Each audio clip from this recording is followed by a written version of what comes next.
सच्चिदानन्दरूपाय विश्वोत्पत्त्यादिहेतवे तापत्रयविनाशाय श्रीकृष्णाय वयं नमः। यं प्रव्रजन्तु मनुपेतं पेतकृत्यं द्वैपायनो विरहकातर्वाजुभावा पुत्रदिदन्मदयातर्वोऽभिनेदुम् अष्टमं सर्वभूतहृदयं मुनिमानतोऽस्मि। प्यारे भगवत चरण अनुरागियों, आज हम लोग श्रीमद् भागवत महापुराण के 12 स्कंद के 10वें अध्याय का श्रवण करेंगे। इससे पहले आज निर्जला एकादशी है, तो आइए चतुश्लोकी भागवत, इन 4 श्लोकों में ही संपूर्ण भागवत का फल मिल जाता है। सर्वप्रथम इसी चतुश्लोकी भागवत का श्रवण नारद जी ने व्यास कृष्ण द्वैपायन श्री व्यास महाराज को कराया था। तब जाकर के इसी के आधार पर उन्होंने श्रीमद् भागवत महापुराण की रचना की थी। तो आइए हम लोग चतुश्लोकी भागवत का श्रवण करते हैं। अहमेवासमेवाग्रे नान्यदेयद सद सद परम पश्चादहं यदेतच्च यो वशिष्येत सोऽस्महम् ऋते अर्थे यत् प्रतीयेत न प्रतीयेत चात्मनि तदिद्वात्मनो मायां यथा भासो यथा तमः यथा वान्ति भूतानि भूतेषु चावचेष्वनु प्रविष्टानि तथा तेषु न ते स्वम् एतावदेव जिज्ञासं तत्त्वजिज्ञासुनात्मनः अन्यव्यतिरेकाभ्यां यत् स्यात् सर्वत्र सर्वदा। सृष्टि के पूर्व केवल मैं ही था। भगवान ब्रह्मा जी से बता रहे हैं कि हे ब्रह्मा, सृष्टि के पूर्व केवल मैं था, मेरे अतिरिक्त न स्थूल था न सूक्ष्म और न तो दोनों का कारण अज्ञान। जहाँ यह सृष्टि नहीं है वहाँ मैं हूँ, और सृष्टि के रूप में जो कुछ प्रतीत हो रहा है तब भी मैं ही हूँ, और जो कुछ बच रहेगा वह भी मैं ही हूँ। वास्तव में न होने पर भी जो कुछ अनिर्वचनीय वस्तु मेरे अतिरिक्त मुझ परमात्मा में 2 चंद्रमाओं की तरह मिथ्या ही प्रतीत हो रही है, अथवा विद्यमान होने पर भी आकाश मंडल के नक्षत्रों में राहु की भांति जो मेरी प्रतीत नहीं होती है, इसे मेरी माया समझनी चाहिए। अरे जैसे प्राणियों के पंचभूत रचित छोटे बड़े शरीर में और आकाश आदि 5 महाभूतों में उन शरीरों के कार्य रूप से निर्मित होने के कारण प्रवेश करते भी हैं, और पहले से ही उन स्थानों और रूपों में कारण रूप से विद्यमान रहने के कारण प्रवेश नहीं भी करते हैं। अरे हे ब्रह्मा जी, ठीक वैसे ही उन प्राणियों के शरीर की सृष्टि मैं उनके आत्मा के रूप में प्रवेश किए हूँ, और आत्मदृष्टि से अपने अतिरिक्त और कोई वस्तु न होने के कारण उनमें प्रविष्ट नहीं भी हूँ। यह ब्रह्म नहीं इस प्रकार निषेध की पद्धति से, और यह ब्रह्म है इस प्रकार इस अन्वय की पद्धति से यही सिद्ध होता है कि सर्वातीत एवं सर्वस्वरूप भगवान ही सर्वदा सर्वत्र स्थित हैं। वे ही वास्तविक तत्व सिद्ध होते हैं, और सर्वातीत एवं सर्वस्वरूप भगवान ही सर्वदा और सर्वत्र स्थित हैं। वे ही वास्तविक तत्व हैं। जो आत्मा अथवा परमात्मा का तत्व जानना चाहते हैं, उन्हें केवल इतना ही जानने की आवश्यकता है। श्रीमद् भागवत महापुराण के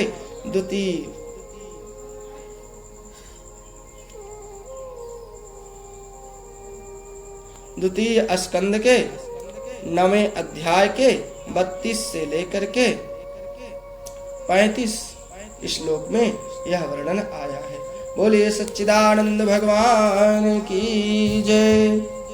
आइए मार्कंडेय जी को भगवान शंकर का वरदान 12 स्कंद के 10वें अध्याय में कैसे देते हैं, आइए श्रवण करते हैं। सूत जी कहते हैं, हे शौनकादि ऋषियों, मार्कंडेय मुनि ने इस प्रकार नारायण निर्मित योग माया का वैभव अनुभव किया। यह निश्चय करके कि इस माया से मुक्ति होने के लिए मायातीत भगवान की शरण ही एकमात्र उपाय है, उन्हीं की शरण में स्थित हो गए।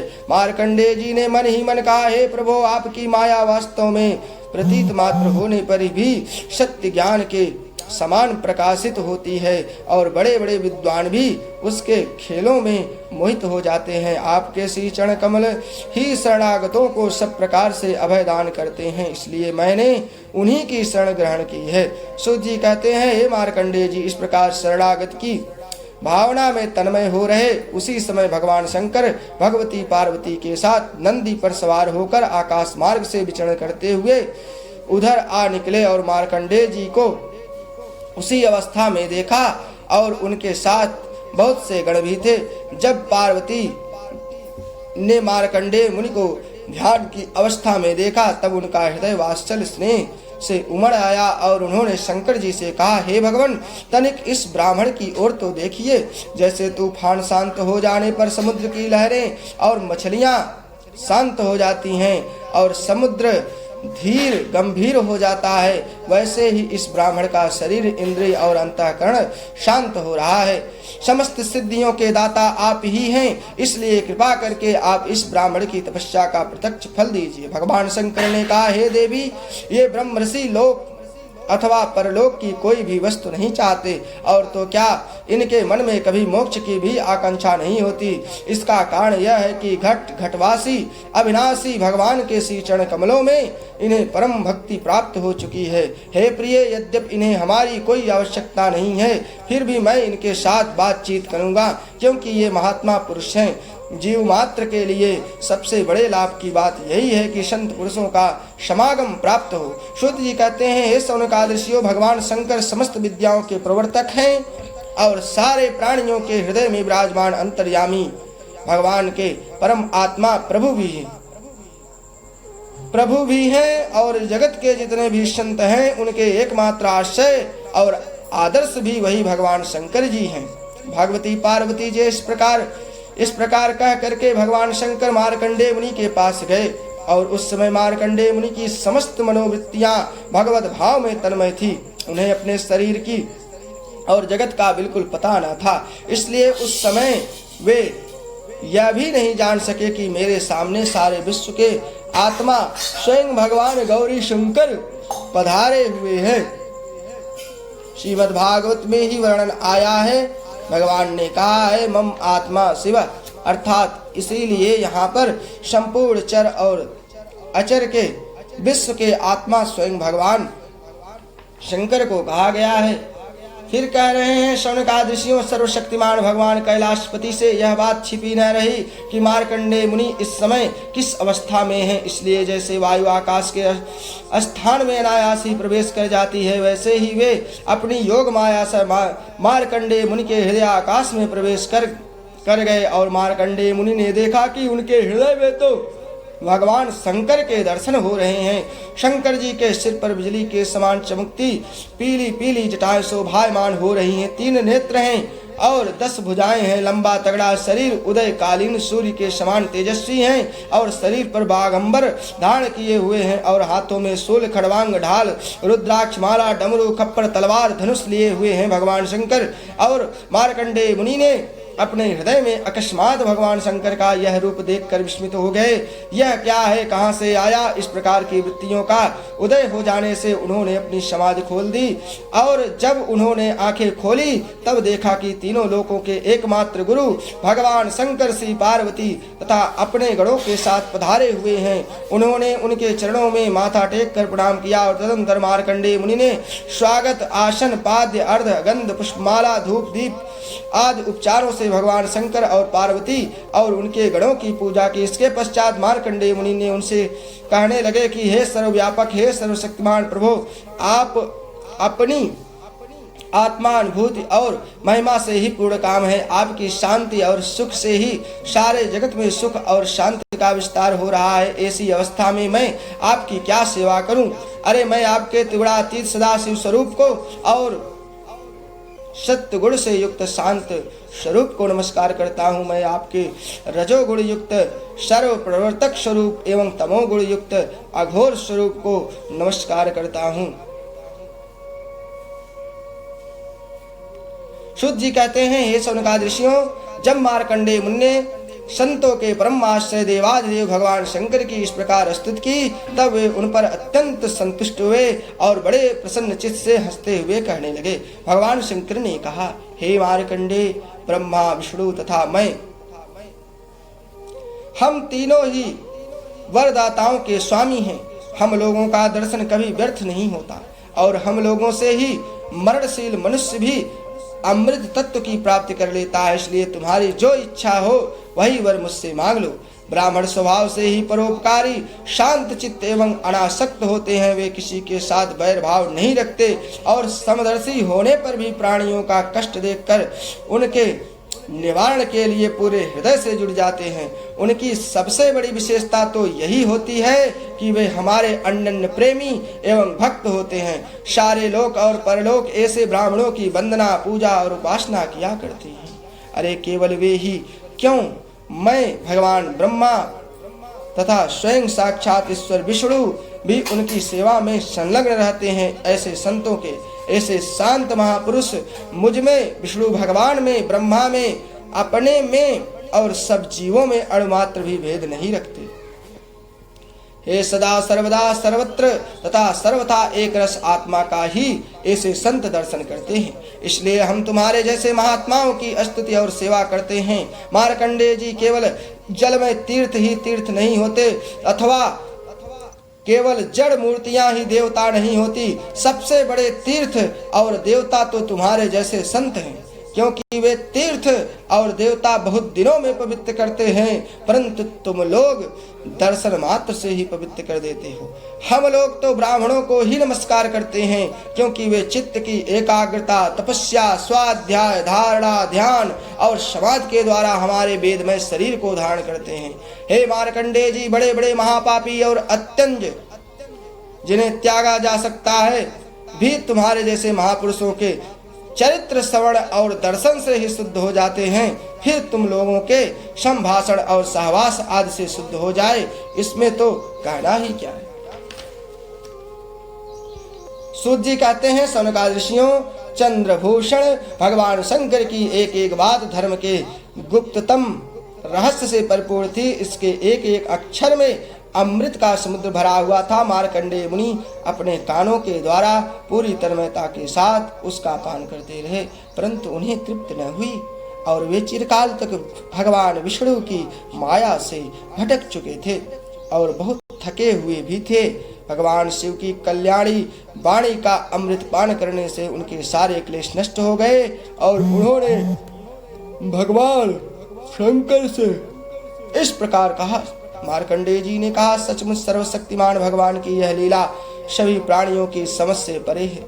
अरे भला देखो तो सही, ये सारे जगत के स्वामी होकर भी अपने अधीन रहने वाले मेरे जैसे जीव की वंदना और स्तुति करते हैं। धर्म के प्रवचनकार प्रायः प्राणियों को धर्म का रहस्य और स्वरूप समझाने के लिए उसका उच्चारण और अनुमोदन करते हैं। अरे तथा कोई धर्म का आचरण करता है तो उसकी प्रशंसा भी करते हैं। अरे जैसे जादूगर अनेकों खेल दिखलाता है और उन खेलों से उसके प्रभाव में कोई अंतर नहीं पड़ता, वैसे ही आप अपनी स्वजन मोहिनी माया की वृत्तियों को स्वीकार करके किसी की वंदना स्तुति आदि करते हैं, तो केवल इस काम के द्वारा आपकी महिमा में कोई त्रुटि नहीं आती है।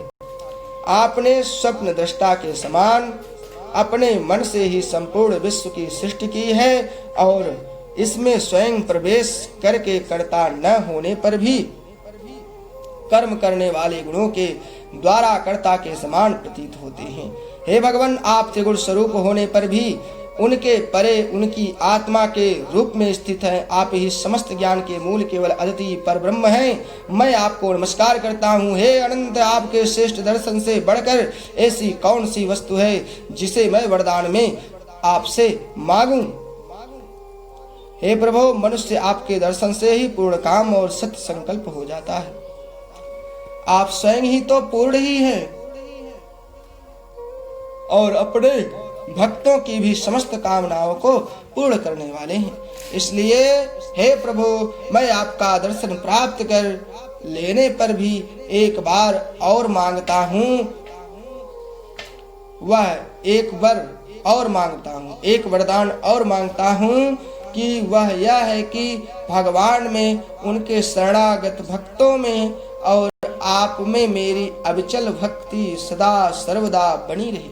सूत जी कहते हैं, शौनकादि हो जब मार्कंडेय मुनि ने सुमधुर वाणी से इस प्रकार भगवान शंकर की स्तुति और पूजा की, तब उन्होंने भगवती पार्वती जी की प्रसाद प्रेरणा से यह बात कही, हे महर्षि, तुम्हारी सारी कामनाएं पूर्ण हो, इंद्रियातीत परमात्मा में तुम्हारी अनन्य भक्ति सदा सर्वदा बनी रहे, कल्प पर्यंत तुम्हारा पवित्र यश फैले और तुम अजर एवं अमर हो जाओ।